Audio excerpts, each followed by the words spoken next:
আচ্ছা সেটা বলতে চাই, সেটা উদ্দেশ্যে বলতে আপনার যখন এরকম একটা ঘটনা হয় আপনি নিজেও জানেন যে তাৎক্ষণিক কিন্তু অনেক নিরপরাধীরা এটার সাথে পেঁচায় যায়, কিন্তু সেই নিরপরাধীরা যাতে পেঁচায় না যায়, এরা যাতে মুক্তি পায় এখান থেকে, কারণ আমি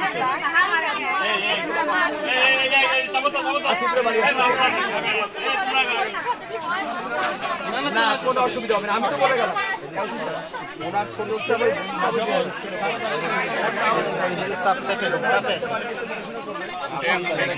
কোনো সমস্যা হবে হুমকি কিরা যায় একই দোষ মুক্তিরা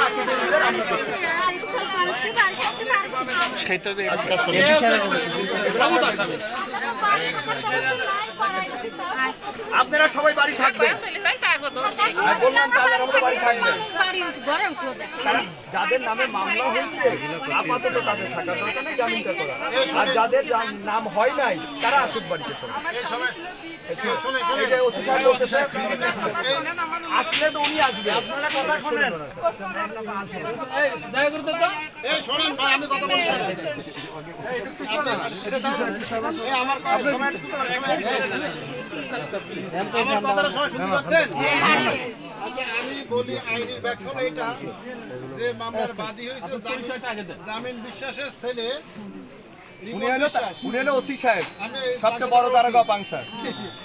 এখন ওই রিপন বিশ্বাস 49 জনের নাম উল্লেখ করছে, অর্থাৎ সে চিনতে পারছে, বাকি 300 জনকে সে চিনতে পারি নাই।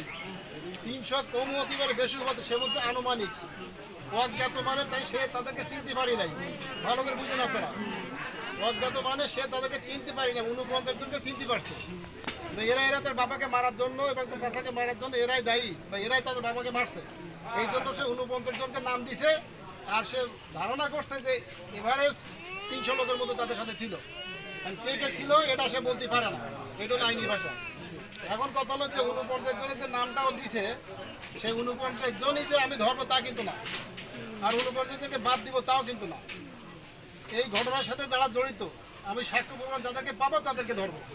আমার অজ্ঞাত যাদের মধ্যে আছে তাদের বিরুদ্ধেও আমি যদি সাক্ষ্য প্রমাণ পাই, অজ্ঞাত লোকের ভিতরে 2, 5, 10, 20 জন হতেই পারে, যদি তাদের ভিতরে যদি আমি কোনো সাক্ষ্য প্রমাণ পাই যে এই ঘটনার সাথে যারা জড়িত তারাও অ্যারেস্ট হবে।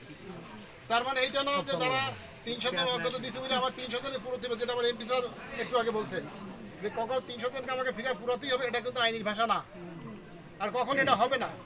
এই জন্য আপনাদের যাদেরকে এজাহারের নাম আছে আর যাদের নাই, এমপি স্যার বলছে যে যাদের এজাহারের নাম আছে তারা যদি মনে করে, তারা যদি বিবেকের লাগে আমি ঘটনার সময় ছিলাম, সে বিজ্ঞদের কোর্টের থেকে জামিন নিক, তাহলে আমরা তাদেরকে ধরার জন্য চেষ্টা করবো।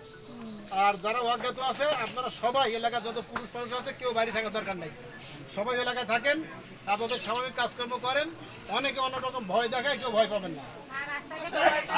এইটার কথা আমি বলছি, ওসি সাহেব যেটা বললেন, এই যে কয়েকটা নাম আসলো না, আকিদুল, মুক্তি, সালাম, সাবু, এরকম সৈয়দ মোল্লা, যারাই এরকম প্রশাসনের লোক ছাড়া কেউ যদি আপনাদেরকে হুমকি দেখায়, ভয় দেখায়, টাকা চায়, আপনারা তাৎক্ষণিক ওসি সাহেবের কাছে কোনোভাবে একটা মেসেজ দিবেন, বা আমি বলি মেসেজ দিবেন। এই ক্ষমতা কেউ রাখে না, প্রশাসনের বাদ দিয়ে নিজেরা নিজেদের মতো করে চাঁদাবাজি করবে এই ভয়ে। এখন আপনার একজন মারা গেছে, এই উসিলা দিয়ে যার যার কাছে যা পাবে নিয়ে যাবে, এই অধিকার কাউরে দিয়ে নেই।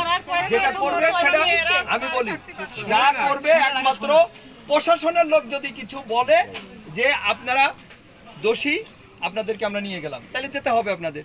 যদি নির্দোষ হন আপনাদের নিবে না। হ্যাঁ, আরে আপনাদের এই ঘটনাকে নিয়ে বুঝছেন, ওই প্রশাসন, পুলিশ, এটা ওটা, পুলিশকে টাকা দিবে এটা সহজে বলে এবং সহজে সবাই বিশ্বাস করে। আপনারা কোনো রকম কাউকে কোনো টাকা পয়সা দিবেন না, কাউকে কোনো টাকা পয়সা দিবেন না। আমি শেষ করি, আমাদের এখানে পুলিশ সবসময় পুলিশ থাকে, আমাদের নাম্বার রেখে দেন, আপনাদের কোনো সুবিধা অসুবিধা হলে সাথে সাথে ফোনও করবেন, আমি পুলিশ পাঠাই দেবো। এবার বলেন আপনাদের কি জিজ্ঞাসা করার আছে? সবাই আসছে, তো আপনারা সবাইকে এই সব গ্রাম মিলে আপনারা একটা অনুরোধ মিলামেশা করে দেন সবাই, একদম আমরা চাই সবাই মিলেমিশে থাকতে, যার যা ক্ষতি হয়েছে সবাই যাতে আবার নতুন করে সংসারে ছেলেমেয়ে নিয়ে বাস করতে পারে। এই চাওয়াটাই তো আমাদের সবাই। এটা শোনেন, আমি বলি আপনাদের যারা বাইরে আছে সবাই আসতে পারেন, এটা এমপি স্যার পরে বসে এটা দেখবেন, হ্যাঁ, ঠিক আপনারা আছে? আর আমরা পারে শুনে নেই আপা, পার্সোনালি আমরা তো বার্তা দিচ্ছি, কেউ বিএনপির বলে দাবি করে অকাম করবে এই ক্ষমতা রাখে না কেউ। না, এই ক্ষমতায় দেখেন। আমি বলি আপনাকে, এই ইলেকশন হয়ে গেছে 12 ফেব্রুয়ারি, হয়েছিল কিছু এ পর্যন্ত একটা তুচ্ছ ঘটনা, জমি মাপামাপি নিয়ে বোনের বাড়ি আইছে জমি মাপতে, সেই ঘটনাকে কেন্দ্র করে দেখেন একজন একটা মার্ডার হয়ে গেল, এখন পুরো গ্রামের পর গ্রাম জ্বালায় পুরো দিচ্ছে। সারা বাংলাদেশে নিয়ে আলোচনা মহিলাদের হাত আছে, এরা অনেকটাই লাঘব করতে পারে। যেমন আপনারা যদি বোঝায় যে স্বামীদের বোঝাতে পারে যে কেন আপনাদের করা যাবে না, আমার মনে হয় অনেকাংশে আমি আপনাকে বলি, এ পর্যন্ত প্রায় 20টার মতো গরু ছাগল কিন্তু ফেরত দেওয়া হলো। আমি তো এখনো 3টা মোষ ফেরত দিয়ে আসলাম, 1 টাকা তাদের দিতে হয়নি কোথাও, সেই পাইক করে নিচ্ছিল। স্বামী কাজে গেছে, মানিকগঞ্জ কাজে।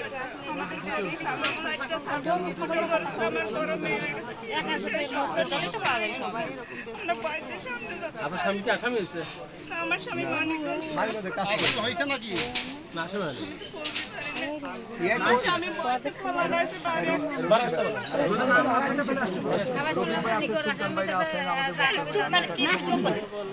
আমার মেয়ে নিয়ে আমি এইটা বের করা খুব দুরূহ ব্যাপার হবে না।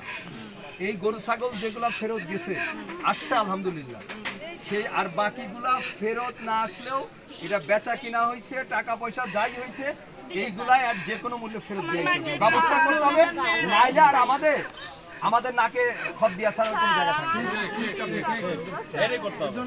এদের আমি বলি, সে আমি বলি টিক্কা অনেক বড় মাস্তান, অস্ত্রবাজ, গুন্ডা, সেটা আমি বলি, এটা আপনি বললে তো হবে না, সমাজে এটা প্রচারিত আছে, সেইটা আলাদা কথা, সেইটার বিচার হবে, সেইটার বিচার হবে। কিন্তু আপনার এই ঘটনাকে পুঁজি করে, এই মার্ডারের পুঁজি করে, এই যে মানুষের গড়ে, এই যে আপনি এর যে চোখের পানি, এর কষ্ট আপনি দূর করবেন কিভাবে? আমার স্বামী কাজ করে, মানিকগঞ্জে কাজ করে খায়। করেছে, গরুকে নিয়ে আমি ই করি। কি নাম কি? নাম কি? রতন বিশ্বাস, রতন। আবু বকরের ছেলে রতন বিশ্বাস। ওর নাম নাই তো কোনো মামলা। এই যে কাজে সে এগুলো বাড়ি আপনারা আসতে উদ্যোগ পারে না, নিয়ে আমি ফোন দিয়ে উদ্যোগ নেন, এগুলো বলছি এই প্রশাসনের সাথে এগুলো উদ্যোগ বাড়ি নেন। আসতে পারে না, সে পথে পথে এই যে এখন আমি নিভাতে মনে হয় কিছুটা ছাগল বা গরু আছে, অর্গান হেনে আমার যে বলছে যে প্রায় কালকে পর্যন্ত ছিল, আজকে জানি না। আমার কথা হলো যে যদি ওইটা বিক্রি করে থাকে, যে বাড়িতে ছিল ওই বাড়িওয়ালা ধরতে হবে কোথায় বিক্রি করে। এইভাবেই তো সূত্র ধরে ধরে আপনি এগুলো বের করতে হবে। ঠিক আছে আপা, যেটা হয়েছে তারপরে যে ইউনো সাহেব, ভাই শুনেন, আমি বলি ভাই, ইউনো সাহেব আমাদের নেতৃবৃন্দ সহ অফিসার সহ আগামীকালকে থেকে যতটুকু, আমাদের ক্ষতি তো অনেক হয়ে গেছে, এটা তো আর ইচ্ছা করলে আমরা এখনই দিয়ে দিতে পারবো না, যতটুকু সম্ভব কিছু কিছু করে, এই যে 48টা বা 50টা বাড়িতে যে ক্ষতি হয়েছে, কিছু কিছু করে ইউনো সাহেব কিছু আপনাদেরকে দিয়ে দেবে। আমার একটা ঘর আছে, ঘরটা আমার মেয়ে আপনারা সবাই ফিরে আসে নাকি? আর স্বামীকে বলেন সবাই আগে ফেরে আপনার ছেলের ফেরত আনা, এই যুদ্ধ করা দরকার। আপনার টিকার মিসেস, আর আপনি আর বলা দরকার নেই। ননদ ইয়া যা এরা গরুতে নিয়ে গেছে। আমার এই যে নেটো দেখতেছি টিক্কা বাহিনী যে এই মুরব্বীর চেহারায় দেখলাম মানে আসছে টিক্কা বাহিনী বলতেছে কোনোদিন কি এই রকম এই কর্মজল ইউনিয়ন আমার এই এলাকায় ঘটেছে আপাতত এই কয়েক গ্রাম নিয়ে, এখন যা ঘটলো কোনোদিন ঘটাইছে? পার্কুলের আগে একটা ঘটনা ঘটছিল, পার্কুল ঘটলো কি কারণ গরু ছাগল কেউ নেছে না আগুন ধরা পুরাইছে? তর্ক দরকার নেই।